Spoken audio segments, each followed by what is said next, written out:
It'd be easy to look at the current situation in Star Citizen and start to ask a pretty important question.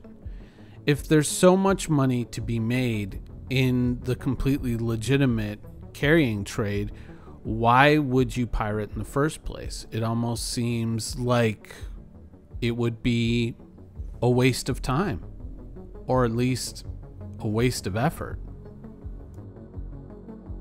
It's very easy to kind of look at the carrying trade, to look at the amount of money changing hands, and to start asking questions like why bother even being a pirate? I'm running all this risk, I'm having to do all this work to kind of set up a ship takedown. I got to get friends together, we got to storm the ship, we got to take it over, we got to take the cargo, tractor beams, the whole nine. Got to get all this stuff done. And then I look at the other guy who's got the Caterpillar, who's just going from terminal to terminal, flipping goods and making millions. What am I doing? Why am I doing this?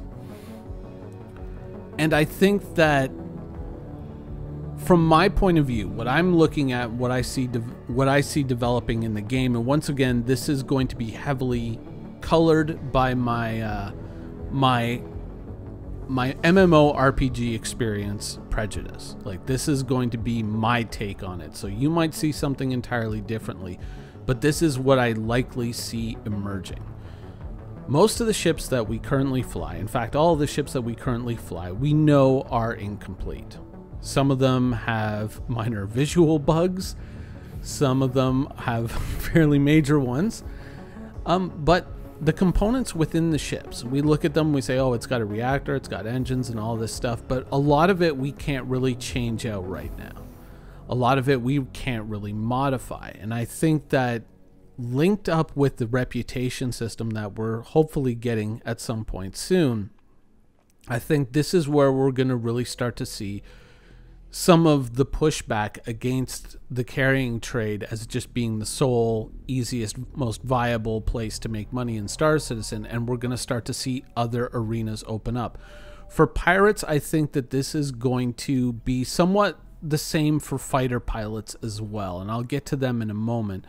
But I think that there's going to be certain items that you can acquire through reputation as a pirate that are going to be very lucrative on the open market. Certain things that maybe players who are kind of flying their Caterpillar, from A to B to make all them fat credits aren't going to have access to because they don't have the reputation for.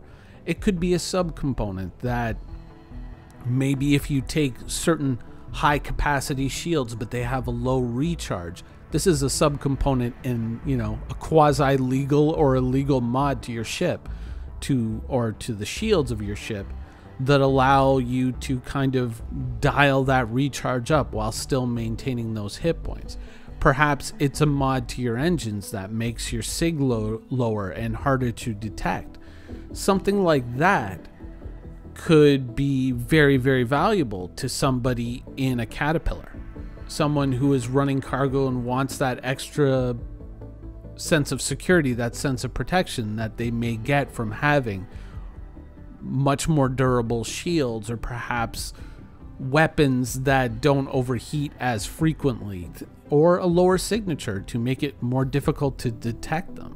Or it could be sensor mods that allow you to see other ships from further away. There are certain things that within the pirate sphere that could become highly valuable out in the open market, and maybe that could be an avenue for smuggling in the future as well. Getting those items from point A to point B, getting them to a place where you can sell them to the Caterpillar pilot who maybe doesn't want to go to Pyro, or doesn't want to go anywhere where there's too much risk because they're too busy flipping goods. They want it, in ArcCorp where it's nice and safe. There could be potentially a lot of money in that if those items are very exclusive. You have to have a certain pirate rep to get them. Maybe they won't allow players to manufacture them, but they may very well allow players to put a certain amount of money down to purchase those goods in pirate space and then flip them for much more in legitimate space. There could be a whole song and dance that you have to go through to smuggle it into the system. but you know, the potential rewards could rival something like, you know, the idea of just getting into a caterpillar and just grinding out the cash. And for the guy who's just grinding out the cash, who doesn't want to deal with the whole pirate rep business, he's probably willing to pay a hell of a premium to acquire whatever that is. Now, lately, if you're a fighter pilot, you might have been starting to feel the pinch. You see videos like this. You get into a caterpillar, you make all kinds of money, and you're thinking, great, and now I get to do a bounty mission for 8,000, 10,000 credits. Whoopee-doo. Meanwhile, this guy who has a caterpillar is flipping all kinds of money. What am I doing? But on the legal side of things, perhaps you could also drive up reputation with the UAE Navy or with, you know, whatever bounty corp or whatever corporation you end up working for. Maybe Hurston gives you access to certain, you know, items like a singe gun or whatnot, plus something far better than what is available on the open market to other players. And so that's something that you can then flip to other players for much more money. So even though the day in, day out money making of bounties is not all that great, the long-term payoff, if you lean into it, could be fantastic.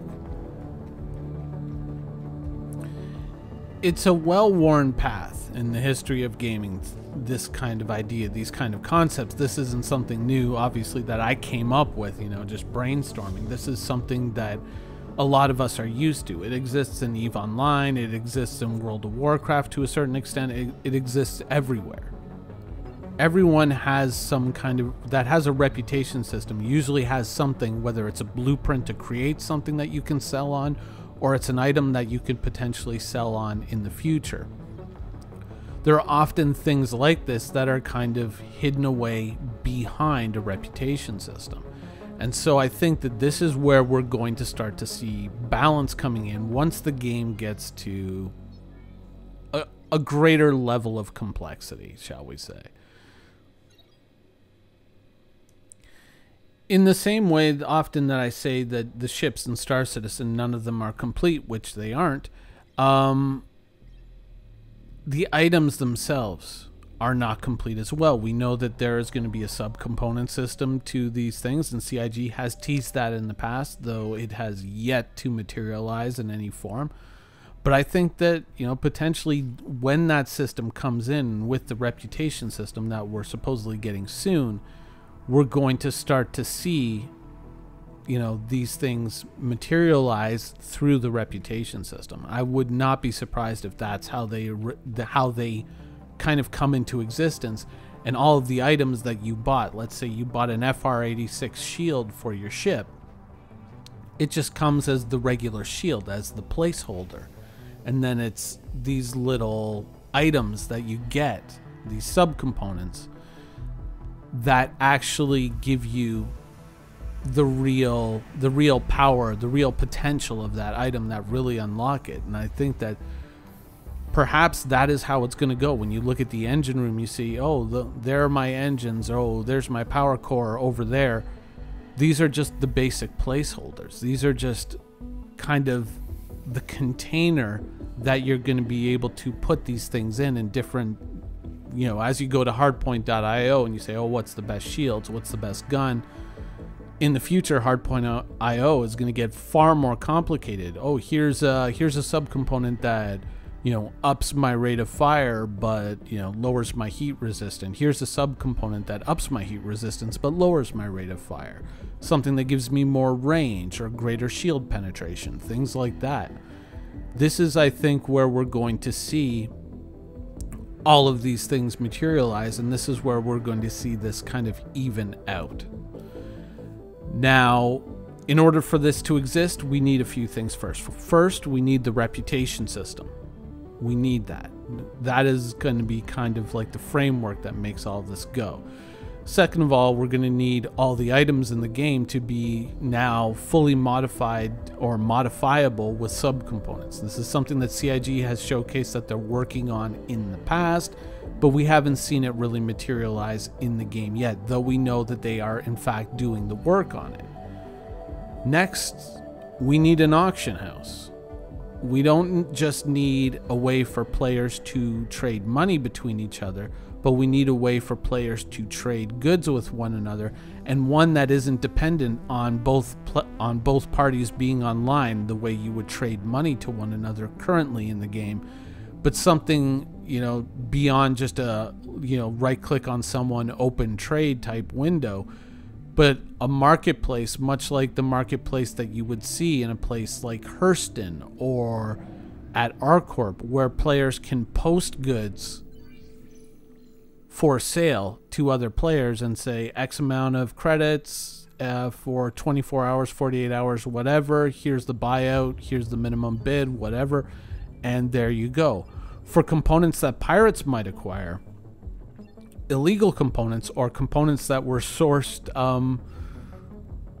in questionable ways, perhaps there will be another marketplace in places like Brio's Breaker Yard or places like Samson and Sons, where items of, you know, dubious origins, or, you know, that are just illegal and not allowed to have on the open market, especially if you get caught with them, that, you know, that is where you would basically sell those items. That's where you would trade those items to those players. That's where they can be acquired.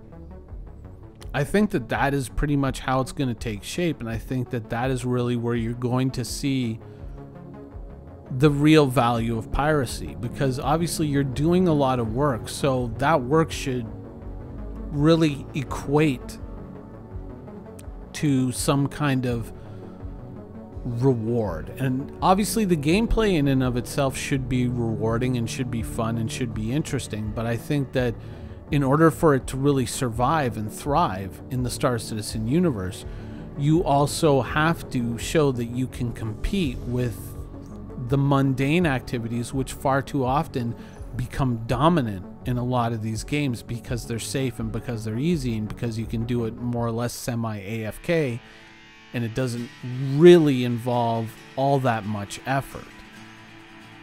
So that is, you know, obviously that is tainted by my gameplay in the past, my opinion.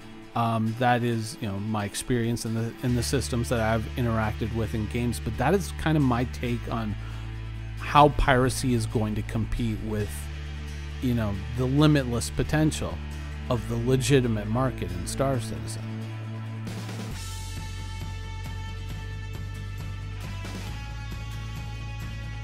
Thank you for watching. So if you want to keep up with the latest and greatest in Star Citizen and Squadron 42's development, please follow us on our social media channels. See you soon.